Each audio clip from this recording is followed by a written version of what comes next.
எல்லாம் அல்ல அல்லாஹ் நல்லடியார்களே, நபிமார்களின் வரலாறு என்ற இந்த தொடர் நிகழ்விலே நேற்றைய தினம் அய்யூப் அலைஹிஸ்ஸலாம் அவர்களுடைய வரலாற்றை பார்த்தோம். அதனைத் தொடர்ந்து இன்று நாம் யூனுஸ் அலைஹிஸ்ஸலாம் என்ற ஒரு நபியை பற்றி பார்க்க இருக்கின்றோம்.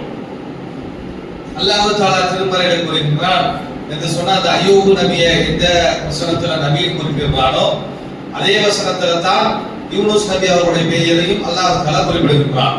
சூரா நிசாவுடைய 163வது வசனத்தில் அல்லாஹ் தஆலா சொல்கிறார், வகி கொடுக்கப்பட்ட நபிமார்களுடைய பட்டியலை சொல்லும் பொழுது அதுல வரிசையாக சொல்லும் இஸ்மாஈல வ இஸ்ஹாக வ யாக்கூப வல் அஸ்பாதி வ ஈசா வ அய்யூப வ யூனுஸ். அய்யூபுக்கு அடுத்ததாக அல்லாஹ் தஆலா அந்த யூனுஸ் அவர்களுக்கும் நாம் வகியை கொடுத்திருக்கிறோம் என்று சொல்றதை பார்க்கிறோம்.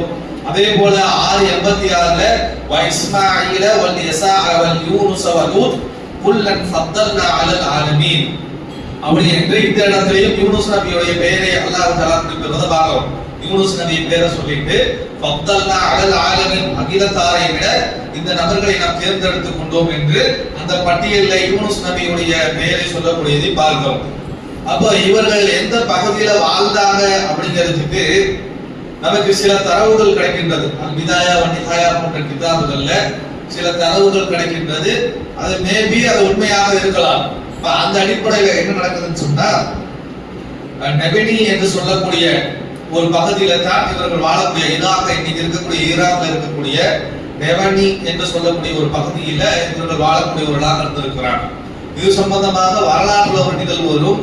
சரியான சனது இல்லாம இல்ல, வரலாற்று நிகழ்வாக பிதாயா வ நிஹாயா போன்ற கிதாபுகள்ல வரதுல என்ன வரும்னா, நமக்கு தெரியும் ரசூலுல்லாஹ் ஸல்லல்லாஹு அலைஹி வஸல்லம் அவர்கள் தாயிஃப் நகருக்கு போயிருப்பாங்க.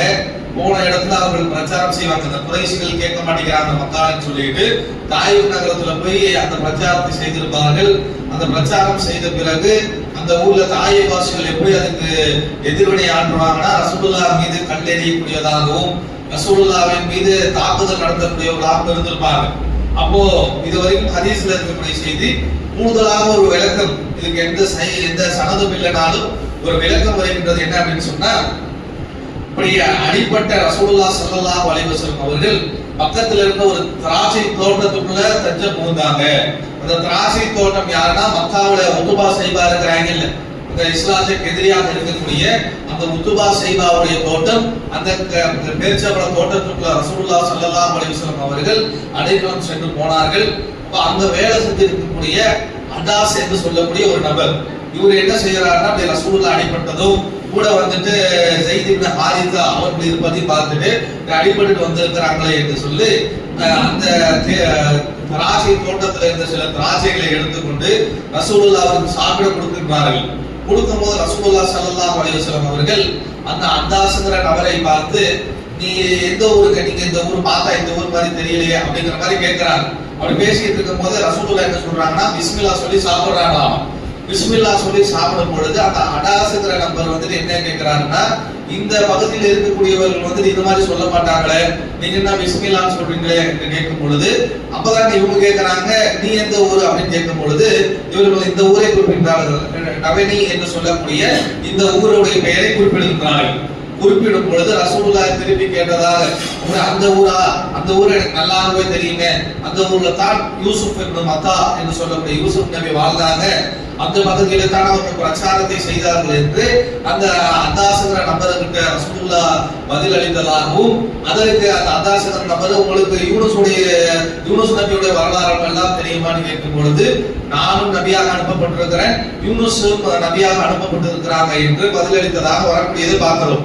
இன்னைக்கும் தாயிஃப் நகரத்துல அந்த பேரிச்சம்பழத்து அந்த திராட்சை தோட்டத்துக்குள்ள போனோம்னா மஸ்ஜிதுல் அதாஸ் என்று சொல்லி எந்த இடத்துல ரசூலுல்லாஹ்விற்கு அந்த அந்த கிரேப்ஸான அது திராட்சையானது கொடுக்கப்பட்டதோ அந்த இடத்துல ஒரு பள்ளிவாசல் இருக்கிறத நம்மளால கவனிக்க முடியும். அப்போ ஒரு அளவிற்கு வரலாறு ரீதியாக சொல்லக்கூடியது ஒத்து வரதுனால இவர்கள் அந்த பகுதியை சேர்ந்தவர்களாகத்தான் யூனுஸ் அலைஹிஸ்ஸலாம் இருந்திருப்பாங்கிறத நம்மளால் விளங்க முடிகின்றது. அதனைத் தொடர்ந்து அல்லாஹ் தஆலா இந்த யூனுஸ் நபியை பற்றி சில வசனங்கள்ல குறிப்பிடுகிறார். அவங்க அல்லாஹ் தஆலா சூரா ஸஃபாத்துடைய 139வது வசனத்தில் அல்லாஹ் தஆலா சொல்கிறார், இன்ன யூனுஸ் லமினல் முர்சலீன். யூனுஸ் என்பவர் நபிமார்களில் ஒருவராக இருந்திருக்கின்றார் என்று சொல்லிட்டு இது அதுகா இலல் ஃபுல்கில் மஷ்ஹூன். அடுத்த வசனத்தில் அல்லாஹ் தஆலா சொல்கிறான், இதை யூனுஸ் என்ன செஞ்சிட்டார்னா அதுகா. இந்த அதுகாங்கிற வார்த்தைக்கு என்ன அர்த்தம் என்று சொன்னால், ஒரு எஜமான் கிட்ட இருந்து தப்பிச்சு போற ஆளுக்கு, தப்பிச்சு போறதுன்னு சொல்லுவோம்ல, ஒரு ஆளு நம்ம வேலைக்கு வச்சிருக்கிறோம்னா அந்த எஜமான் கிட்ட எஸ்கேப் ஆகிட்டு போறாருன்னா அவருக்கு வந்து அதுக்கு பயன்படுத்தக்கூடியதுதான் அதுகாங்கிற வார்த்தை. அப்ப அல்லாஹ் தஆலா என்ன சொல்றான்னா, அதுகா இலல் ஃபுல்கில் மஸ்ஹூன், அதாவது தன்னுடைய எஜமானர் அல்லாஹ்விடம் இருந்து தப்பித்து ஒரு கப்பல்ல ஏறி போனவர் அப்படின்னு அல்லாஹ் தஆலா சொல்லியிருந்தார். மேலும் அந்த கப்பலை பற்றி சொல்லும் போது ஃபுல்கில் மஷ்ஹூன், அந்த கப்பல் எப்படி இருந்துச்சுன்னா தாராளமாக இல்ல, ரொம்ப நெருக்கடியாக, அதுல எல்லா ஆளுகள் எல்லாம் ரொம்ப நெருக்கடியாக உட்கார்ந்து இருக்கக்கூடிய ஒரு கப்பல்ல இந்த யூனுஸ் நபியானவர்கள் ஏறி போனாங்க என்று அல்லாஹ் தஆலா சொல்லி காட்டுகிறான். அப்ப என்ன நடக்குதுன்னு சொன்னா, கப்பல்ல போயிட்டு இருக்கும் பொழுது ஆல்ரெடி லோட் ஆயிருக்கல, ஃபுல் லோட் ஆயிருக்குது இல்ல, போயிட்டு இருக்கும் பொழுது ஏதோ ஒரு கோளாறு, ஏதோ ஒரு கப்பல்ல பிரச்சனை. என்ன செய்கிறார்கள் என்று சொன்னால், இந்த கப்பல்ல இருந்து யாராவது கீழே இறங்கினால்தான் இந்த கப்பலை மேற்கொண்டு கொண்டு போக முடியும். கொஞ்சம் லோடு இறக்கணும், இருக்கிற ஓவர் லோட் ஆகி கப்பலானது நகர மாட்டேங்குது. இப்படியே விட்டோம்னா கப்பலும் எல்லாரும் மூத்தா போகக்கூடிய, கப்பலே அழிந்து போகக்கூடிய நிலைமை வந்துடும். அதனால நாமளே முடிவு செஞ்சு நம்ம சிலரை இறக்கி விட்டுறலாம் என்று அந்த யூனுஸ் நபி சென்ற கப்பலில் இருந்தவர்கள் பேசிக் கொள்கிறார்கள். அப்ப பேசிக்கிட்டு என்ன செய்யறாங்கன்னு சொன்னா, சரி பேரை எழுதி போடுவோம், யாருடைய பேர் வருகின்றதோ அவர்கள் கப்பலை விட்டு இறங்கிடணும் அப்படின்னு ஒரு முடிவை செய்கின்றார்கள். அல்லாஹ்வே திரும்ப சொல்லி காட்டுகின்றான். 141வது வசனத்துல சஃபானுடைய சூறாவை சொல்கின்றார், அவர்கள் பேரை போட்டு எடுக்கும் பொழுது இவர் யூனுஸ் நபியுடைய பெயர் வந்துருச்சு. யூனுஸ் நபியுடைய பெயர் வந்த உடனே அவர் தோற்று போனவராக ஆகிட்டார். அல்லாஹ் தஆலா சேர்த்து குறிப்பிடுகின்றார். தன்னுடைய எஜமானை விட்டு ஓடி வராக ஒரு கப்பல்ல ஏறி ஓடுகின்றார். அதுவும் அந்த கப்பலை பத்தி அல்லாஹ் தஆலா சொன்னார், முழுமையாக லோடு ஏற்றப்பட்ட ரொப்பப்பட்ட ஒரு கப்பலை ஏறி போறாரு. கப்பல் ஒரு இடத்துல ஓட முடியாம நிற்கும் பொழுது யாரை வெளியேற்றுவது என்பதற்காக பெயர் குலுக்கி போடப்படுகின்றது. அந்த பெயரிலே யூனுஸுடைய பெயர் வருகின்றது, யூனுஸ் நபியுடைய பெயர் வருகின்றது. அவர் தோற்கக்கூடியவராக ஆகிட்டார் என்று சொன்னதை பார்க்கிறோம். அப்ப கப்பல்ல இருந்து தூக்கி போட்ட உடனேயே ஒரு ஹூத்தானது, ஒரு மீனானது, மிகப்பெரிய மீனானது அவரை விழுங்கி விட்டது. வஹுவ முலீம், அவர் அந்த நேரத்தில் குற்றத்திற்கு ஆளானவராக இருந்தார் என்று அல்லாஹ் தஆலா அந்த வரலாற்றை ஆரம்பிக்கும் போது அப்படி ஆரம்பிக்கிறார். யூனுஸ் வந்துட்டு நபியாக இருந்தாரு, அல்லாஹ்விடமிருந்து தப்பித்து கப்பல்ல ஏறி, அதுவும் முழுமையாக லோடு செய்யப்பட்ட கூட்டமாக இருக்கக்கூடிய கப்பல்ல ஏறி போனாரு. சீட்டு குடிக்க போன போது இவர் பேர் வந்துச்சு. ஒரு தூக்கி வெளியே போடக்கூடிய நிலைமை, தூக்கி போட்டா ஒரு மீனானது அவரை விழுங்கி விட்டது என்று அல்லாஹ் தஆலா இப்படி அவருடைய வரலாற்றை ஆரம்பிக்கின்றார். என்ன நடந்துச்சு, ஏன் அவரு அப்படி கப்பல்ல ஏறி போனாரு, ஏன் இவருடைய பெயர் வரணும், இவரை தூக்கி வெளியே போடும் போது ஏன் மீன் விழுங்க வேண்டும் என்று சொன்னால், இதெல்லாம் அல்லாஹ்வுடைய ஏற்பாடுல இருந்திருக்கின்றது. ஒரு பேர் குலுக்கி போடும் போது இவர் பேர் வரணும். கப்பலானது போற வழியில இவர் எந்த கப்பல்ல ஏறி போறாரோ அந்த கப்பல்ல பாதி வழியில நிக்கணும், இவருடைய பெயரானது எழுதி போட வேண்டும். இந்த லோட வெயிட்ட குறைக்கிறதுங்கிற அந்த கண்டிஷன் வரும்போது இவருடைய தூக்கி கடல்ல போடணும். கடல்ல போறக்கூடிய இவரை மீனானது முழுங்க வேண்டும் என்பதெல்லாம் அல்லாஹ்வுடைய ஏற்பாட்டிலே இருக்கின்றது.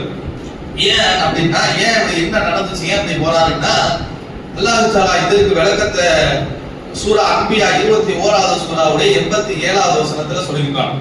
வதன்னூன், அதாவது தன்னூன், நூன் என்று சொன்னால் பெரிய மீனுக்கு, ஹூத்துனாலும் நூன் என்றாலும் பெரிய மீனுக்கு, திமிங்கலம், நூவேல் எல்லாம் சொல்லுவோம்ல, நீல திமிங்கலம் சொல்லுவோம்ல, அது போல மிகப்பெரிய ஒரு ராட்சச மீனுக்கு சொல்லக்கூடிய பெயர் தான் நூன் என்று சொல்லக்கூடியது, அல்லது ஹூத் என்று சொல்லக்கூடியது.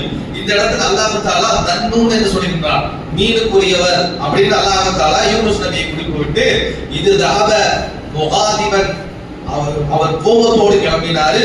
ஃபதன்ன அல்லன் நக்திர் அலை, அவர் மீது நம்மளுடைய வேதனை பிடிக்காது என்று நினைச்சுக்கிட்டு அந்த கப்பல்ல ஏறி போனார் என்று அல்லாஹ் தஆலா இந்த இடத்துல சொல்லுகின்றார். அப்ப ஏன் வந்துட்டு கோபத்தோட போறாரு, ஏன் நமக்கு அல்லாஹ் தஆலா வேதனை கொடுக்க மாட்டான், நம்ம மீது அல்லாஹ் தஆலா இப்போ சக்தியை காட்ட மாட்டான்னு நினைச்சிட்டு போறாரு என்று சொன்னால், அந்த மக்களுக்கு இவர் நபியாக அனுப்பப்படுறாரு. அனுப்பப்பட்ட பிறகு அந்த மனிதர்கள்ட்ட பல கட்டமாக பிரச்சாரம் செய்கின்றார்கள். பிரச்சாரத்தை பத்தி எல்லாம் எந்த குர்ஆன் வசனத்திலேயோ எந்த ஹதீஸிலேயோ வரல. ஆனால் பிரச்சாரத்தை செய்கின்றார்கள். அந்த பிரச்சாரத்தினுடைய விளைவாக யாருமே ஏற்கப்பட மாட்டேங்கிறாங்க. எல்லா நபிமார்களும் மறுக்கப்பட்டது போலவே யூனுஸ் நபி மறுக்கப்படுறாங்க. மறுக்கப்பட்டுட்டு என்ன செய்யறாங்கன்னு சொன்னா, அவர்களுக்காக பிரார்த்தனை செஞ்சிடறாங்க. இந்த ஊர் அழிச்சிடறாங்களா, இவர்கள் கேட்க மாட்டேங்கிறாங்க என்று பிரார்த்தனை செய்து விடுகின்றார்கள். பிரார்த்தனை செய்துட்டு அந்த ஊரை விட்டு வெளியேறக்கூடியவர்களாக இருக்கிறாங்க. வெளியே போயிட்டு திருப்பி வராங்க. வந்து பாக்குறாங்க சில நாட்கள். சரி, எப்படி லூத் நபி அல்லாஹ் தஆலா வெளியே போக சொன்னானோ, சுபு நேரத்துல இந்த வஅதாக்கும் சுபுன்னு சொன்னாலோ, அது மாதிரி இவர்களுக்கான நேரம் இது குறிக்கப்பட்டு இவங்க சொல்லிட்டு அந்த ஊரை விட்டு வெளியே போயிடுறாங்க. ஊரெல்லாம் அழிஞ்சு போயிடும். திருப்பி வந்ததுக்கு அப்புறம் நம்ம இந்த இஸ்லாத்தை நிலைநாட்டலாம்னு யூனுஸ் நபி அவர்கள் வெளியே போயிட்டு திருப்பி அந்த ஊருக்கு வந்து பாக்குறாங்க. வந்து பார்த்தால் எப்படி ஊரு விட்டுட்டு செல்லும் போது இருந்ததோ அதே மாதிரியே ஊர் இருக்கின்றது. யாருமே அழிக்கப்படல, யார் ஒருவருக்குமே எந்த துன்பமும் ஏற்படல. அப்ப இந்த யூனுஸ் நபி என்ன செஞ்சாங்கன்னு சொன்னா, இப்படி ஒரு அநியாய போற கூட்டமா இருக்குது, இந்த கூட்டத்துக்கு எதிராக நம்ம பிரார்த்தனை செஞ்சோமே, அல்லாஹ் தஆலா நம்ம பிரார்த்தனையை ஏத்துக்கலையே, இந்த கூட்டத்தை அழிக்கலையே என்று அவர்கள் அந்த காரணத்தை காட்டித்தான் கோபமாக வெளியே போறாங்க.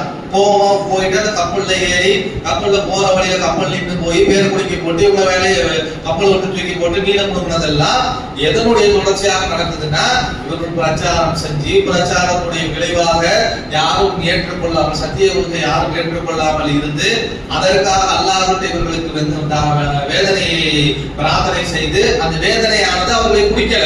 இவங்க ஊரை காலிப்பட்டு போயிட்டு திருப்பி வந்து பாக்குறாங்க, வேதனை குடிக்கல, எல்லாம் இந்த மாதிரி இருக்கிறாங்க. அப்ப இதனுடைய விளைவாகத்தான் அவர்கள் கோபமாக கிளம்புறாங்க என்று அல்லாஹ் தஆலா இந்த வசனத்துல முகாதிபனாக கோபத்தோடு அவர்கள் கிளம்பினார்கள் என்று சொல்றதை பார்க்கிறோம். அலைஹி ஃபனாதா ஃபீ துலுமாத்தி, அப்படி கிளம்பினவங்கள தான் கப்பல்ல போயிட்டு கீழே விழுந்து மீனானது முழுங்கிருச்சு. மீனுடைய வயிற்றுல அவர் அகப்பட்டவராக கிடந்தாரு. அந்த இடத்துல கடக்கும் பொழுது பிரார்த்தனை செய்யக்கூடிய ஃபனாதா ஃபீ துலுமாத்தி, அந்த இருட்டுல அந்த கஷ்டத்துல இருக்கும் பொழுது அவர் அல்லாஹ் கிட்ட பிரார்த்தனை செஞ்சாரு. நான் செஞ்சது தவறு தாங்கிறத உணர்ந்துகிட்டு பிரார்த்தனை செய்தார் என்று 21:87 அல்லாஹ் தஆலா சொல்லப்படுது பார்த்தோம். அதே போல ஃபனாதா ஃபீ துலுமாத்தி என்று அல்லாஹ் தஆலா இருளுக்கு மேல் இருளுக்குள்ள, ஏனால் மீனுடைய வயிறுங்கிறது அந்த லைட் எல்லாம் இருக்காது. மீனுடைய வயிற்றுக்குள்ள போனோம்னா வயிறுங்கிறது என்ன இருக்கு, நம்ம ஆடு கோழி எல்லாம் கிளீன் பண்ணும் போது பார்த்துருப்போம். வயிற்றுடைய மிருகத்துடைய வயிற்றுக்குள்ள என்னென்ன இருக்கும், எந்த கண்டிஷன்ல இருக்குங்கிறதெல்லாம் ஓரளவு நம்மளால புரிந்து கொள்ள முடியும். அப்போ ஒரு மீனுடைய வயிற்றுக்குள்ள போறாருன்னா அதுக்குள்ள அமிலங்களும், அதுக்குள்ள சாப்பிட்ட பொருட்கள், பாதி செமிச்சது செமிக்காதது, பல கேஸ், அதே போல சதைகள், முள்ளுகள் என்று ஒரு வாழ தகுந்த இடமாக எல்லாம் இருக்காது.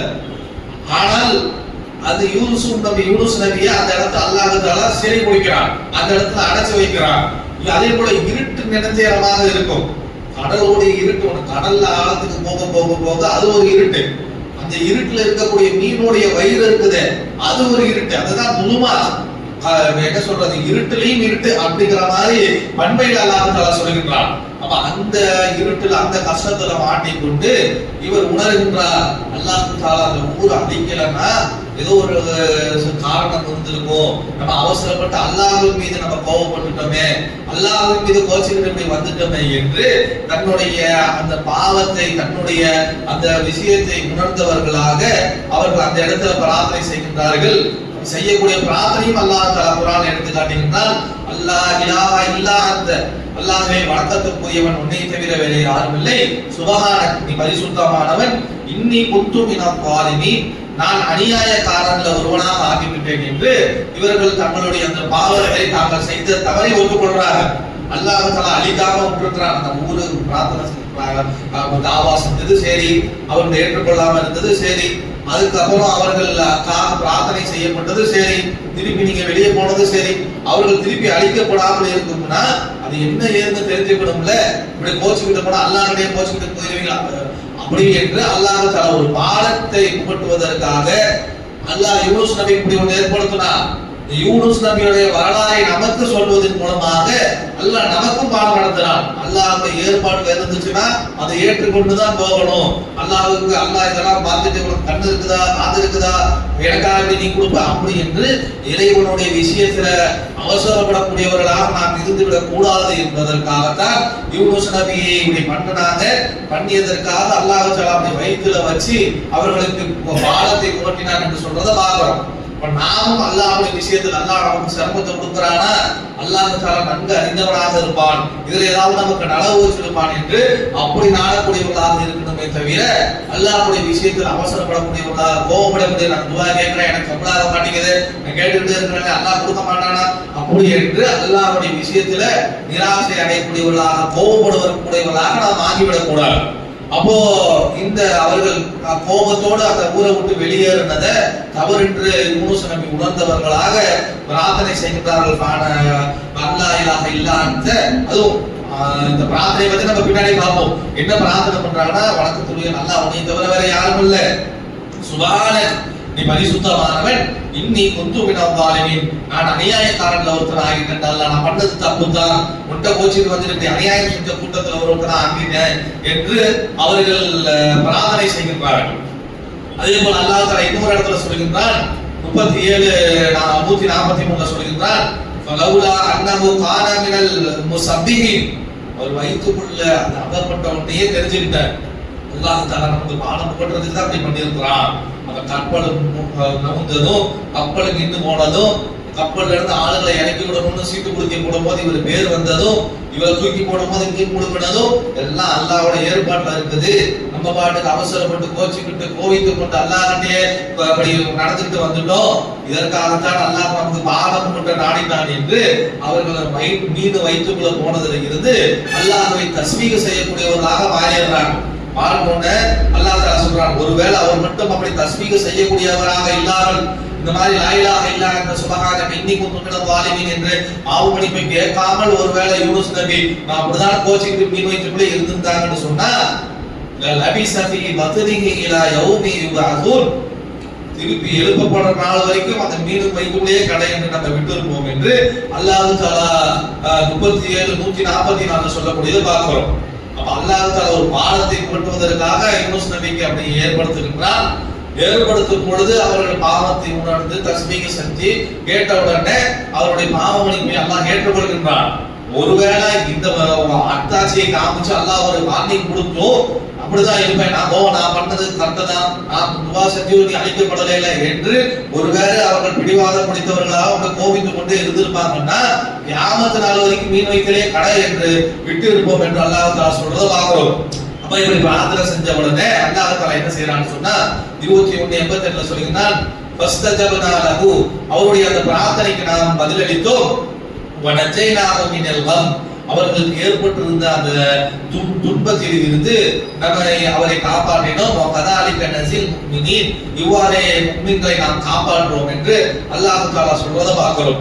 அதே போல எப்படி காப்பாற்றினான் என்பதையும் சூரத்து ஸஃபாத்துடைய 145வது வசனங்களில் சொல்கிறார், ஃபனபதத்ஹு பில் ஆராஇ வஹுவ ஸகீம் எப்படி என்று சொன்னால் அந்த மீன் வயிற்றில இருக்கிறான். மீன் வயிற்றில் இருக்கும் பொழுது அது மீன் வயிற்றுன்னா நம்ம என்னமோ ஏசி ரூம்ல இருக்கிற மாதிரி நினைச்ச கூடாது. மிகவும் மோசமான நிலைமையில வெறுமனே இதுல என்ன இன்னொரு விஷயத்தை நம்ம புரிஞ்சுக்கணும்னு சொன்னா, பொதுவாக மீன்கள் தங்களுடைய செதில்கள் வழியாகத்தான் இந்த காது பக்கத்துல இருக்க அதன் வழியாக தான் மூச்சு விடும், பில்ஸ்பாங்க. நம்மளை போல மனிதர்களை போல மூக்கின் வழியாக இழுக்காது, அதனுடைய ரெஸ்பிரேட்டரி சிஸ்டமே வேற மாதிரி இருக்கும். ஆனால் இந்த நீல திமிங்கலம் பெரிய திமிங்கலம் இருக்குது இல்ல, இதனுடைய அமைப்பு மட்டும் எப்படி இருக்குன்னு சொன்னா மனிதர்களை போலவே அது குட்டி போட்டு பால் விடக்கூடியதாக இருக்கும், மூச்சு விடக்கூடிய விஷயங்களும் மனிதர்களை போலவே இருக்கும். அப்ப அந்த மீனானது அந்த ப்ளூ வேல் அதாவது திமிங்கலமானது மூச்சு எப்படி விடும்னா அப்படியே தண்ணீருக்கு மேல் பக்கத்தில் ஒரு தாவி அப்படியே எவ்வளவு காத்து இழுக்க முடியுமோ இழுத்துட்டு அப்படியே ஆழத்துக்கு போயிடும். அப்போ அப்படி இழுக்கக்கூடிய காத்துல என்ன செய்யும்னா பல ஆக்சிஜன் கண்டென்ட் இருக்கும், அதில் உயிர் வாழ்றதுக்கான ஆக்சிஜன் கண்டென்ட்டும் இருக்கும். அப்ப அந்த ஆக்சிஜன் உள்ளார போகும் பொழுது யூனுஸ் நபியை, ஏன்னா ஒரு சாப்பாடு இல்லாம ஒரு மனிதன் ஒரு 3 நாள் 4 நாள் வரைக்கும் தாக்கு பிடிக்க முடியும், தண்ணி இல்லாம ஒரு 2 நாள் வரைக்கும் தாக்கு பிடிக்க முடியும். மூச்சு விட முடியல, காத்துக்கான வசதி இல்லைன்னு சொன்னா அதிகபட்சம் 2 நிமிஷம் தான். உலகத்துல எவ்வளவு பெரிய ஜாம்பவானா இருந்தாலும் சரி, எவ்வளவு பெரிய ஆழ்தான பாகவான உடல் அமைப்பு வச்சிருந்தாலும் சரி, மூச்சு விடுறதுக்கு காத்து இல்லைன்னா 2 நிமிஷம் தான். அப்ப அல்லாஹ் தஆலா இந்த மீனுடைய வயிற்றுல ஒரு மூச்சு விடுறதுக்கு மட்டும் ஏற்பாடு, மீனுடைய அமைப்பை அப்படி ஏற்படுத்தி வச்சிருக்கிறான். இது போயிட்டு மூச்சு விடும் பொழுது அந்த மூச்சு காத்து இழுத்ததுல யூனுஸ் நபிக்கு உயிரோடு வச்சிருக்கிறதுக்கு என்ன ஒரு மூச்சு தேவையோ அது மட்டும் அந்த அளவுக்கு மட்டும் அல்லாஹ் தஆலா ஏற்பாடு வச்சிருக்கிறான். மற்றதெல்லாம் ரொம்ப அந்த வயிறுனா செரிமானப்படுத்தக்கூடிய பகுதி. வயிறுல இன்னும் சொல்ல போனோம்னா நம்ம வயிற்றுல செரிமானத்திற்காக HCl சொல்லிட்டு ஹைட்ரோகுளோரிக் ஆசிட்னு சொல்லிட்டு செகண்ட் ஸ்ட்ராங்கஸ்ட் ஆசிட் பார் சல்பூரிக் ஆசிட் ஒரு ஆசிட், அதுதான் இருக்கக்கூடிய ஆசிட்கள்லயே மிகவும் நல்ல சக்தி வாய்ந்த ஆசிட். அதுக்கு அடுத்த லெவல்ல இருக்கக்கூடிய HCl ஹைட்ரோகுளோரிக் ஆசிட். அது எங்க இருக்குன்னா மனிதனுடைய வயிற்றுல தான் இருக்கும். எதுக்கு இருக்கும்னா நம்ம சாப்பிடக்கூடிய சாப்பாடை செரிக்கிறதுக்காக, சாப்பிட்டதை உடைக்கிறதுக்காக, அதுல இருந்து சத்துக்களை பிரிச்சு எடுப்பதற்காக அது பயன்படும். அப்போ வயிறு பகுதிங்கிறது மீன்ல இருந்து எல்லா விலங்குகளுக்கும் அப்படிதான் இருக்கும். அப்ப அந்த மாதிரி பகுதியில போய் கிடக்குறாங்க, அதுல பாதி செமிச்சது கிடக்கும், என்னென்னமோ கிடக்கும். அப்ப அந்த ஒரு சூழ்நிலையில அது பிளஸ் வந்து இருட்டு வேற, ஒரு பல்ப் தெரியும், பக்கத்துல எங்க இருக்குன்னு தெரியும், எது மேல உட்காந்துருக்கும் தெரியாது, எது வந்துட்டு மோதும் தெரியாது. வயிறுங்கிறது அப்படியே ஸ்டேஷனரியாக அது ஏதாவது மீன் இவரை மட்டும் தான் முழுங்கி இருக்குமா, என்னென்னத்தையோ முழுங்கி இருக்கும்.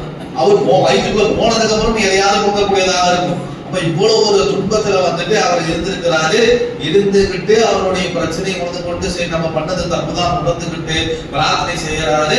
பிரார்த்தனை செய்தோட அந்த கம்முல இருந்து அப்படிப்பட்ட ஒரு துயரத்தில் இருந்து நம்ம அவரை காப்பாற்றினோம் என்று அல்லாஹ் தஆலா சொல்கின்றார்.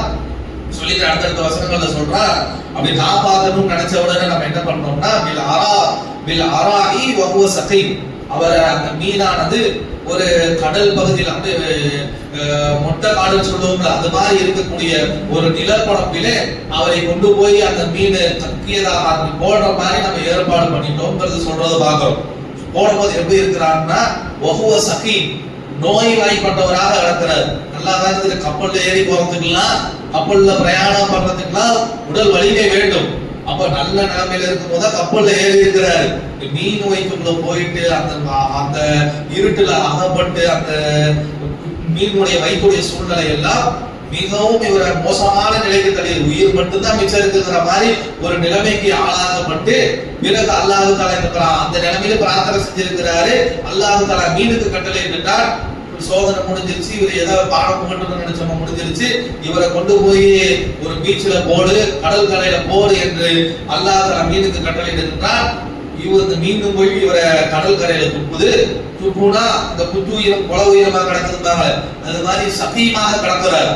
கடந்தவுடன் அல்லாஹ் தஆலா என்ன சொல்றான்னா வஅம்பஸ்னா அலைஹி ஸஜரத மினல் யக்தீன், அவர் மீது ஒரு சொரக்கா செடிய அந்த கொடியை படர செய்தோம். அந்த அளவுக்கு முடியாம அவர் பாட்டுக்கு இதுல கடந்தவர் எத்தனை நாளா கடந்தாங்கன்னு தெரியல. சில வரலாற்று ஆசிரியர்கள் வரலாறு சொல்லும் 3 நாள் இருந்தாங்க, 40 நாள் இருந்தாங்க, 7 நாள் இருந்தார்கள் என்று அதெல்லாம் தஃசீர்களுடைய விஷயங்களாக சொல்லுவார்கள். அல்லாஹ்வோ ரசூலோ சரியாக எத்தனை நாட்கள் இருந்தார்கள் என்றதெல்லாம் குறிப்பிடல. ஆனால் ஒரு நீண்ட நாளுக்கு இருந்திருக்கிறார். சூரிய வெளிச்சம் இல்லாம, மனிதனுக்கெல்லாம் விட்டமின் டிங்கிறது சூரிய வெளிச்சத்துல இருந்து தான் கிடைக்கும், மிக அத்தியாவசியமான ஒன்று. அதெல்லாம் இல்லாம வயிற்றுக்குள்ள கிடக்கிறார். திடீர்னு வெளியே வந்த உடனே அவரால் அதை இயங்க முடியாது. டக்குனு வயிற்றுல இருந்து வெளியே வந்த உடனே அப்படி நடந்து போய் அதெல்லாம் முடியாது. அப்ப வெளியே கடந்த உடனே அப்படி ஒரு அன்கான்சியஸா கடக்கக்கூடிய நடையில யூனுஸ் நபி கடக்கிறாங்க.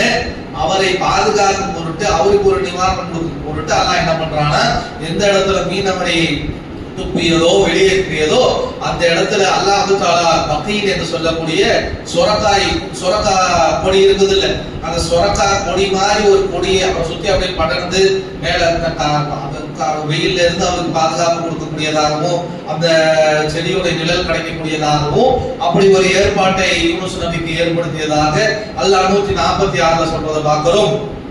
அதே போல அந்த சமுதாயத்தை பற்றி அல்லாஹ் தஆலா சொல்கிறார், வஅர்சல்னாஹு இலா மிஅத்தி அல்ஃபின், அவர்கள் 100,000 அதாவது 1,00,000 நபர்கள், அவ் யஸீதுன் இல்ல அதை விட கொஞ்சம் அதிகமான நபர்களுக்கு நபியாக அனுப்பப்பட்டிருக்கிறாங்க என்று அல்லாஹ் தஆலா 147 வசனத்துல சொல்றதை பார்க்கிறோம்.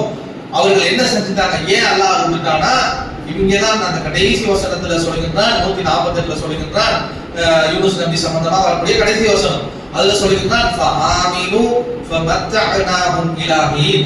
அவர்கள் எல்லாம் ஈமான் கொண்டுட்டாங்க. இந்த எல்லா நபிமார்களுடைய சமுதாயமும் என்ன கேட்டுறானா, கொண்டு வா அதாப கொண்டு வான்னா, அதாப கொண்டு வரப்பட்டது ஒருத்தவங்கள ஈமான் கொண்டல, ஒட்டுமொத்தமாக அல்லாஹ் தஆலா எல்லா சமுதாயத்தையும் அழிச்சிட்டான். யூனுஸ் நபிக்கு மட்டும் என்ன ஒரு சிறப்பு என்று சொன்னால், இவங்க சொல்றாங்க அதாப பத்தி எச்சரிக்கிறாங்க, அது வரைக்கும் அவங்க பயப்படல. அந்த அதாபுக்கான அந்த சூழ்நிலைகள் ஏற்படும் பொழுது, அதுக்கான அத்தாட்சிகள் வரும் பொழுது, ஒட்டுமொத்தமாக அந்த மியாத்து அல்ஃபின்ங்கறால ஒட்டுமொத்தமாக அந்த லட்ச நபர்களும் யூனுஸ் நபியோட இறைவனை ஏற்றுக்கிட்டாங்க. அது அல்லாஹ் சொன்ன ஃபஆமினு, அவர்கள் ஒட்டுமொத்தமாக அல்லாஹ்வை நம்பி விட்டார்கள். ஃபமத்தஅனாஹும் இலாஹீன், எனவே அவர்கள் வாழ்வதற்கான அந்த நேரத்தை இன்னும் கொஞ்சம் கூட்டி கொடுத்துட்டோம், இன்னும் கொஞ்ச நாள் சந்தோஷமா இருங்க என்று அவர்களை விட்டுட்டோம் என்று சொன்னதை பார்க்கிறோம். அப்ப என்ன நடந்தது? இந்த வசனத்தை கொண்டு போய் முன்னாடி கொடுக்கணும்னா, யூனுஸ் நபி அவர்கள் இவர்களுக்கான அழிவை பிரார்த்தனை செஞ்சு வெளியே போனதுக்கு அப்புறம் அழிவுக்கான அத்தாட்சியை பார்த்துட்டு இவர்கள் ஈமான் கொண்டிருக்கிறாங்க. ஈமான் கொண்டுட்டாங்கன்னா அப்புறம் அழிவுக்கு வேலை இல்ல. அதனால அவர்களுக்கான அதாபு பிடிக்கல, அதாபான ஏற்படல. யூனுஸ் நபி திருப்பி வந்து பாக்குறாங்க, விஷயம் தெரியல, அவங்க ஈமான் கொண்டுட்டாங்க, அதனால அதாப அவர்கள் பிடிக்கலங்கிறத அவர்கள் உணர்ந்துக்கிறதுக்கு முன்னாடியே கோபப்பட்டவர்களா கப்பல் ஏறி போறாங்க. அதுக்கப்புறம் கப்பல் நிற்கும் போது பேர் கொடுக்க போடுறாங்க, மீன் வயிற்றுல மாத்துறாங்க, தௌபா கேட்கிறாங்க, மீன் வெளியே போடுது, சொரகா படிக்க, இதெல்லாம் அப்புறம் நடக்கின்றது. அப்போ அந்த மாதிரி இவர்களுக்கு மட்டும் ஒரு சிறப்பு, எந்த ஒரு சமுதாயமும் அந்த நபிமார்கள் புறக்கணிக்கக்கூடிய ரொம்ப சொற்பமான லெவல்ல தான் ஈமான் கொண்டவர்களாக இருக்கிறார். யூனுஸ் நபியுடைய சமுதாயத்தினர் ஒட்டுமொத்தமாக, அதுவும் சொல்லும் பொழுது 1,00,000 பேர் அந்த ஊர்ல வாழ்ந்தாங்க. ஒரு ஊர்ல 1,00,000 பேர் வாழ்றாங்கன்னா அவ்வளவு பெரிய ஒரு பிரம்மாண்டமான ஒரு ஊருக்கு நபியாக அனுப்பப்பட்டிருக்கிறாங்க. ஒட்டுமொத்த ஊரும் ஈமான் கொண்டதாக மாறி இருக்குது. இந்த சிறப்பு இவங்களுக்கு மட்டும்தான், வேற எந்த ஒரு நபியும் எந்த ஒரு சமுதாயம் ஒட்டுமொத்தமாக இந்த ஈமான் கொள்ளல. இதையும் நாம் மனதில் வைத்துக் கொள்ளக்கூடியவர்களாக இருக்க வேண்டும். அதே போல அல்லாஹ் தஆலா இவர்கள் பேரு யூனுஸ்ங்கிற ஒரு சூறாவுக்கே பேர் வச்சிருப்பான். 10வது சூறாவுடைய பேரே யூனுஸ் தான். அந்த ஒட்டுமொத்த சூறாவுல ஒரே வசனம் தான் இவங்களை பத்தி வரும். அதனால அந்த பேரையே அந்த சூறாவுக்கு அல்லாஹ் வச்சிருக்காரு. அவ்வளவு முக்கியத்துவம் வாய்ந்த வசனம். அல்லாஹ் தஆலா அந்த வசனத்துல 10:98ல 10வது யூனுஸ்ங்கிற சூறாவுல 98வது வசனத்துல சொல்லும்போது, வலவு கானத் கரியத்துன் ஆமன்து ஃபனஃபஅ ஈமானு இல்லா கௌமி யூனுஸ், அதாவது எந்த ஒரு சமுதாயமும் ஒட்டுமொத்தமாக காப்பாற்றப்பட்டதில் அவர்களுடைய ஈமான் கொண்டு, ஒட்டுமொத்தமாக எந்த ஒரு சமுதாயமும் அவர்களுடைய ஈமானின் காரணமாக அதாபிலிருந்து தப்பித்ததே கிடையாது. இல்லா கௌம யூனுஸுடைய சமுதாயத்தை தவிர என்று அல்லாஹ் தஆலா சொல்றான். இந்த வசனத்துல தெளிவா நமக்கு என்ன தெரிஞ்சதுன்னா, அந்த ஈமான் கொண்டதை வச்சு அதாபு வர நெருங்கி வந்தோம், இவர்கள் ஈமானை கொண்டு அந்த அதாபிலிருந்து தப்பிச்சிருக்கிறாங்க. இது இவங்க சமுதாயத்தை தவிர வேற எந்த சமுதாயமும் அப்படி தப்பிச்சது இல்லை என்று அல்லாஹ் தஆலா சொல்கிறார். வலம்மா ஆமனு, அவர்கள் அல்லாஹ் சொல்றான் பாருங்க, அந்த ஃபர்ஸ்ட் சொன்னோம்ல, அது அல்லாஹ் தஆலா சொல்கிறான். அதாவானது அவர்களுக்கு வந்தது, ஆனால் வலம்மா ஆமனு, அவர்கள் எப்பொழுது ஈமான் கொண்டவர்களாக தங்களுடைய அந்த ஷஹாதத்தை முடித்து விட்டார்களோ, கஷஃப்னா அன்ஹும் அதாபுல் ஹிஸி, அவர்களுக்கு அந்த இழிவை ஏற்படுத்தக்கூடிய வேதனையை நம்ம நீக்கிவிட்டோம். இந்த வாழ்க்கையில இந்த உலகத்துல அவர்களுக்கான வேதனையை நீக்கிவிட்டோம். அவர்கள் நிம்மதியாக வாழ்வதற்கு சில காலங்களை ஏற்படுத்தி கொடுத்தோம் என்று அல்லாஹ் தஆலா சொல்லக்கூடியதை பார்க்கின்றோம். அப்ப இந்த ஒரு சமுதாயம் தான் என்ன, நம்ம ஸ்டார்டிங்ல இருந்து சொன்னதை அல்லாஹ் தஆலா தனித்தனியாக வசனத்துல சொல்லுகின்றான். இதெல்லாம் சேர்த்து நம்ம இப்படி புரிஞ்சுக்க வேண்டியதான். அதாபு வந்திருக்குது, அதாவது யூனுஸ் நபி பிரச்சாரம் செஞ்சிருக்கிறாங்க, மறுத்திருக்கின்றார்கள், அதாபுக்காக வேண்டியிருக்கிறாங்க, வேண்டிட்டு ஊரை விட்டு போறாங்க, அதாபு இவர்களை முடிக்கிறதுக்கு வந்திருக்குது. வர நேரத்தில் ஈமான் கொண்டாங்க, அந்த அதாபானது நீக்கப்பட்டு கொஞ்ச நாள் வாழ்வதற்கான அந்த டைமை அல்லாஹ் கொடுத்தா, அதுக்குள்ள இவங்க கொஞ்சம் போறாங்க, மீன் வயிறு. அப்படி இந்த சீக்வன்ஸை நம்ம புரிஞ்சுக்கிற மாதிரி ஒரு முடிவுகளாக நாம் இருக்க வேண்டும். அதே போல அல்லாஹ் தஆலா என்ன சொல்றான்னு சொன்னா, சூரா கலம் 68வது சூராவுடைய 48ல இருந்து 50 வரைக்கும் சொல்கிறான், ஃபஸ்பிர் லிஹுக்மி ரப்பிக், அல்லாஹ் தஆலா உங்களுக்கு எதை நாடி இருக்கிறானோ, அல்லாஹ் தஆலா உங்களுக்கு எதை முடிவு செய்திருக்கிறானோ அதன் மீது நீங்கள் சபர் செஞ்சு கொள்ளுங்கள், அதில் அவசரப்படாதீங்க. வலா தகூனு கஸாஹிபில் ஹூத், அந்த மீன் வயிற்றில் இருந்தாரே அவர் மாதிரி ஆகி விடாதீர்கள் என்று நபியை பார்த்து அல்லாஹ் தஆலா எச்சரிக்கை செய்கின்றார். அல்லாஹ் தஆலா எதை நாடி இருக்கிறான், கஷ்டத்தை கொடுக்குறானா, அல்லாஹ் உங்களுக்கு கொடுத்திருக்கிறான்னு சபர் பண்ணிட்டு போயிருங்க. வெற்றியை கொடுக்குறானா அதையும் சபர் பண்ணி அல்லாஹ் உங்களுக்கு எதை நாட்டினாரோ அதை ஏற்றுக்கொண்டு ஈமான் கொண்டுட்டு சபர் பண்ணிக்கிட்டு போயிருங்க. வலா தக்கூனு கசாஹிபில் ஹூத், இந்த மீன் வயிற்றுல மீன் காணவர் இருக்கிறாரு அவரை மாதிரி ஆக்கி விடாதீர்கள் என்று இந்த யூனுஸ் நபியை பத்தி அல்லாஹ் தஆலா குறிப்பிட்டு நபிகளாருக்கு அட்வைஸ் பண்றதை பார்க்கிறோம். அவர்களுக்கு இன்னொரு ஒரு பேர் என்னன்னா சாஹிபுல் ஹூத். யூனுஸுக்கு ஒரு பேரு தன்னூன் அப்படின்னு, தன்னூன் அப்படிங்கிறது இன்னொரு ஒரு பேரு, சாஹிபுல் ஹூத்ங்கிறது ஒரு பேரு. நூறு நாலு மீன் தான், தன்னூன்னா மீனுக்குரியவர் அர்த்தம். சாஹிபுல் ஹூத்னாலும் மீனுடைய நண்பர் அர்த்தம். அஸ்ஹாபுல் சொல்றோம்ல, அதுல இருந்து வந்ததுதான் சாஹிபுங்கிற வார்த்தை. அந்த அஸ்ஹாபுல் ஹூத்ங்கிறது யூனுஸ் நபியை கொடுக்கக்கூடிய அந்த பேர் தான் இது பண்ணிட்டோம். இதனால வகுவம் முப்பது அல்லாஹ் தஆலா சொல்லுகின்றான், அவர் வந்துட்டு மிகவும் அந்த மீன் வயிற்றுக்குள்ள இருக்கும் போது ரொம்பவும் சிரமப்பட்டவராக, ரொம்பவும் கஷ்டத்துல இருந்தவராக அல்லாஹ்வை அழைக்கக்கூடியவராக இருந்தாரு. லவுலா அன் ததாரஹு, அவருக்கு மட்டும் நாம் கருணை காட்டாவிட்டால், நிஹ்மமிர் ரப்பி, நம்மளுடைய நிஹ்மத்தில இருந்து அவருக்கு கருணை காட்டாவிட்டால், லுபித பில் அராஇ வஹுவ முத்லிம், அவர் ஏசப்பட்டவராக பழிபட்டவராகவே அந்த இடத்துல கடந்திருப்பாரு, தூக்கி எறியப்பட்டிருப்பார் என்று அல்லாஹ் தஆலா 49 சொல்கிறார். ஃபஅன்ஜைனாஹு ரப்பஹு, ஆனால் அவருடைய பிரார்த்தனை அல்லாஹ் தஆலா ஏற்றுக்கொண்டால், அவரை காப்பாற்றி விட்டான். ஃபஜஅலஹு மினஸ் சாலிஹீன், அவரை நல்லவர்கள்ல ஒருவராக அல்லாஹ் தஆலா ஆக்கி விட்டான் என்று சொல்றத பார்க்கிறோம்.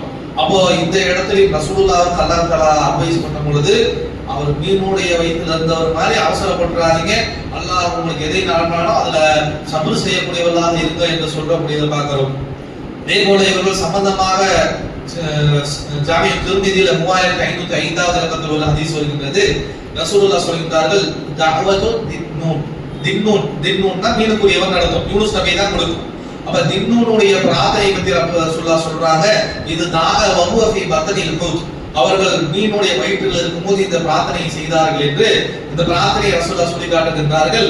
லா இலாஹா இல்லா அன்த சுப்ஹானக இன்னி குன்து மினல் ஸாலிமீன், அல்லாஹ்வை வணக்கத்துக்குரியவன் உன்னை தவிர வேறு யாரும் இல்லை, நீ பரிசுத்தமானவன், நான் குற்றம் இன்னி குன்து மினல் ஸாலிமீன், நான் அநியாயக்காரர்கள் ஒருத்தனாக ஆகிட்டேன் என்று அவர்கள் சொன்னார்கள் என்று இந்த பிரார்த்தனை சொல்லிவிட்டு கூடுதலாக நபிகள் சொல்கின்றார்கள், ஃபகில்லம் யஜஉ பிஹா ரஜுலுன் முஸ்லிமுன் ஃபீ ஷைஇன் கத்தும் இல்லா இஸ்தஜாப அல்லாஹு லஹு, ஒரு மனிதன் தன்னுடைய பிரார்த்தனையை செய்துவிட்டு அதோடு இந்த தின்னூன், அதாவது யூனுஸ் நபி செய்த இந்த பிரார்த்தனையையும் அவருடைய பிரார்த்தனையோடு சேர்த்துவிட்டார் என்று சொன்னால், இல்லா இஸ்தஜாப அல்லாஹு லஹு, அல்லாஹ் தஆலா அவருடைய பிரார்த்தனைக்கு பதிலளிக்காமல் இருப்பதில்லை என்று சொல்றதை பார்க்கிறோம். அப்ப நம்ம எந்த பிரார்த்தனை செய்தாலும் அது அல்லாஹ்விட்ட ஏற்றுக்கொள்ளப்பட வேண்டும் என்று நம்ம நாடினோம்னா, யூனுஸ் நபியுடைய இந்த பிரார்த்தனையை நம்ம பிரார்த்தனை எல்லாம் கேட்டு முடிச்சுட்டு இந்த மாதிரி யூனுஸ் நபி அவர்கள் சொன்ன அந்த வாக்கியத்தையோடு சேர்த்து நம்மளுடைய பிரார்த்தனை செய்யக்கூடியவர்களாக இருக்கணும். அதுக்கு ரசூலுல்லாஹ் ஸல்லல்லாஹு அலைஹி வஸல்லம் அவர்கள் கேரண்டி கொடுத்திருக்காங்க, இந்த வார்த்தையை யூனுஸ் நபி மாதிரி பயன்படுத்தி நீங்க துஆ செஞ்சீங்கன்னா உங்களுடைய பிரார்த்தனை கண்டிப்பாக பதிலளிக்கப்படும் என்று சொல்றதை பார்க்கிறோம். அதே போல இது ஃபஸ்பீர் அலா, இந்த வசனத்தை நம்ம கேட்டோம்னா நமக்கு என்ன தோணும்னா, அப்போ வந்து அல்லாஹ் தஆலா தஸ்பீஹ் தக்பீர் ரப்பிக வலா தகுனு கசாஹிபில் ஹூத்னு சொல்றதுல இருந்து அல்லாஹ் தஆலா யூனுஸ் நபி ஒரு கெட்ட உதாரணமா சொல்றான். அவரை மாதிரி ஆகிராதீங்க, மற்ற நபி எல்லாம் சொல்லி அல்லாஹ் தஆலா சொல்லும் பொழுது அந்த நபியை மாதிரி பாருங்க, அந்த நபியுடைய வரலாறுல உங்களுக்கு அடங்கிய படிப்பினை இருக்கு, இந்த நபியுடைய வரலாறுல அடங்கிய படிப்பினை இருக்குன்னு சொல்லும் பொழுது ஒரு நபியை மட்டும் இவரை மாதிரி ஆகிராதீங்கன்னு சொல்றதுனால அவர்களுக்கு நம்ம என்ன பண்ணணும்னா, யூனுஸ் தப்பு பண்ண ஒரு பெரிய பாரதூரமான வேலை பண்ணிட்டாரு என்று நமக்கு தோணும். அதுக்காக ரசூலுல்லாஹ் பல்வேறு ஹதீஸ்கள்ல கண்டிக்கின்றார்கள், நமக்கு ஒரு பாடத்தை கொடுக்குறாங்க. யூனுஸ் நபியுடைய வரலாறை படிச்சுக்கிட்டு அல்லாஹ் கிட்ட போச்சுக்கிட்டாருன்னு நீங்க நினைச்சுக்கிட்டு அல்லாஹ்வே அவர் மாதிரி ஆகிராதீங்களே என்று சொல்றதை வச்சுக்கிட்டு யூனுஸ் நபியை விட நீங்க ஒரு சிறந்த ஆளுலாம் நினைச்சுக்காதீங்க என்று பல்வேறு ஹதீஸ்கள்ல ரசூலுல்லாஹ் சொல்லி காட்டுறாங்க. புகாரி 4606 சொல்றாங்க, மன் கால அட ஹைரு மின் யூசுப் இப்னு மத்தா ஃபகத் கதப், எவன் ஒருவன் நான் யூனுஸ் இப்னு மத்தா, வாப்பா பேரு மத்தானே ஹதீஸ்ல இருந்து தெரியும். அப்போ என்ன சொல்றாங்கன்னா, யார் ஒருவர் யூனுஸ் இப்னு மத்தாவோடு நான் சிறந்தவன் என்று சொல்றானோ அவன் நிச்சயமாக பொய்யன் தான், யூனுஸோட சிறந்தவன உலகத்துல கிடையாது என்று ரசூலுல்லாஹ் சொல்றாங்க. தன்னை பற்றி சொல்லும் பொழுது யூனுஸ் இப்னு மத்தாவை விட சிறந்தவன் என்று எண்ணியும் சொல்லிவிடாதீர்கள் என்று சொல்கின்றார்கள். அதே போல இன்னொரு இடத்துல சொல்றாங்க, என்பதை இது அழகு கிடையாது, அபுதன் ஒரு அடியாருக்கு அழகு கிடையாது. எது என்று சொன்னால் ஐயகூல அன கைரும் மின் யூசுப் இப்னு மக்கா, யூசுப் இப்னு மக்காவை விட நான் சிறந்தவன். அவனுக்கு கோச்சிட்டு போனாரு, நான் அப்படி போனனா அப்படி நீங்க பாட கம்பேர் பண்ணிக்கிட்டு யூனுஸோடு நான் சிறந்தவன் என்று உங்களை யாரும் நினைச்சிட வேண்டாம். அப்படி நினைக்கக்கூடியது எந்த ஒரு அடியானுக்கும் அழகு கிடையாது என்று ரசூலுல்லாஹ் சொல்றாங்க. இது 4630 இருக்கு புகாரில. அதே போல அபூதாவுதுல 4670 சொல்றாங்க மா என்பகையில் நபியும் அடுத்த அடியாளுக்கு என்ன, எந்த நபியாக இருந்தாலும் சரி எந்த நபிக்கும் அழகு கிடையாது. அந்த மூல இந்திய கையோட யூசுப் இப்னு மக்கா, யூசுப் இப்னு மக்காவோட நான் சிறந்தவன் ஏதாவது ஒரு நபி சொன்னாலும் கூட அந்த நபிக்கு உடைய அந்த பொறுப்புக்கு பட்டத்திற்கு அந்த வார்த்தையானது அழகான வார்த்தை கிடையாது என்று இப்படி யூனுஸ் நபியை பத்தி நீங்க பாடு தவறான உதாரணம், அவர் கொஞ்சம் தாழ்ந்தமான ஆளு என்று நடத்தி விடார்கள் என்று இவ்வளவு விஷயங்கள்ல சொல்லக்கூடியது பார்க்கிறோம். அப்ப யூனுஸ் நபியுடைய வரலாறை பற்றி அல்லாஹ் தஆலா இப்படிதான் சொல்றான். இதுல இருந்து நம்ம கூடுதலாக என்ன படிச்சுக்கிட்டோம், நேற்று வந்துட்டு அய்யூப் நபியுடைய அவருடைய அந்த வரலாறு பார்த்தோம். இன்னைக்கு யூனுஸ் நபியை பார்த்திருக்கிறோம். ரெண்டு பேருமே பிரார்த்தனை செய்திருக்கிறாங்க. அவரு அய்யூப் நபியை பொறுத்த வரைக்கும் என்ன செய்யறாங்கன்னா, வெறும் ஒரு நோய் பீடிக்கப்பட்டு ரொம்ப அவஸ்தைப்பட்டு அவர்கள் செய்த பிரார்த்தனை என்னன்னா, இன்னி மசன்னியதும் வயந்தாரதும் ராகினி. அவர் போட்டு புலம்பலாம், ஐயோ நல்லா கூட இந்த சுகர் வந்துருச்சு, பிரஷர் வந்து, கேன்சர் வந்து, படுத்து படுக்கையாயிட்ட அப்படி இப்படி என்று புலம்பலாம் இல்லை. நமக்கு என்ன நடக்குதுங்கிறது அல்லாஹ்வுக்கு நல்லாவே தெரியும். அப்படியே தங்களுடைய சிரம் தாழ்ந்தவர்களாக அழகிய முறையில சரணாநிதிகளாக அல்லாஹ்வே எனக்கு ஒரு நோய் பீடித்திருக்கின்றது, நீ அருகமராகினி என்று அழகிய முறையில பிரார்த்தனை செய்யறாங்க. அதன் காரணமாக அவர்களுக்கு சிஃபா கொடுக்கப்படுகின்றது. யூனுஸ் நபியுடைய விஷயத்துல அவர்கள் என்ன செய்ய பிரார்த்தனையில லா இலாஹ இல்லா அன்த சுப்ஹானக், அல்லாஹ்வே வணக்கத்துக்குரியவன் நீ பரிசுத்தமானவன், நான் வந்துட்டு அநியாயக்காரங்களை ஒழுங்கு நான் ஆக்கிட்டேன்னு சொல்றான். இவங்களும் வந்து நல்லா அப்படி நினைச்சிட்டேன் என்று புலம்பலாம் இல்லை. அவரை மனதளவுல ஒத்துக்கொள்றாங்க. ஒத்துக்கொண்டுட்டு அதை மாற்றியாக முடிகிறாங்க. அல்லாஹ் தஆலா ஏற்றுக்கொண்டு இவர்களுடைய மீனுடைய வயிற்றிலிருந்து இவர்களை காப்பாற்றி சாலிஹ்களவர்களாகவே திருப்பி ஆக்கிட்டதாக சொல்றாங்க. அப்ப நாமும் என்ன செய்ய வேண்டும் என்று சொன்னால், அல்லாஹ் தஆலா சில நேரங்களில் நமக்கு கஷ்டம் கொடுக்குறான். யூனுஸ் நபியை வயிற்றில் அடைச்ச மாதிரி, மீனுடைய வயிற்றில் அடைச்ச மாதிரி நமக்கு ஏதாவது ஒரு சிரமத்தை கொடுக்குறானா, நம்ம ஏதாவது இது மாதிரி தவறு செஞ்சிருக்கிறோமா, அல்லாஹ்வுடைய விஷயத்துல வரம்பு மீறி இருக்கிறோமா என்பதை அறிந்தவர்களாக அவர் அல்லாஹ்விட்ட பாவமன்னிப்பை கேட்டோம் என்று சொன்னால், அது எப்படி யூனுஸ் நபியை அந்த பீடியிலிருந்து அந்த கஷ்டத்திலிருந்து நீக்கினானோ விடுதலை செய்தானோ அது போல நம்மை விடுதலை செய்யக்கூடியவனாக அல்லாஹ் இருப்பான் என்பதை பாடமாக நாம் படித்துக் கொள்ள வேண்டும் என்று கூறியவனாக என்னுடைய உதவி கொடுத்து கொள்கின்றேன். இன்ஷா அல்லாஹ் அடுத்த நாட்கள் அடுத்த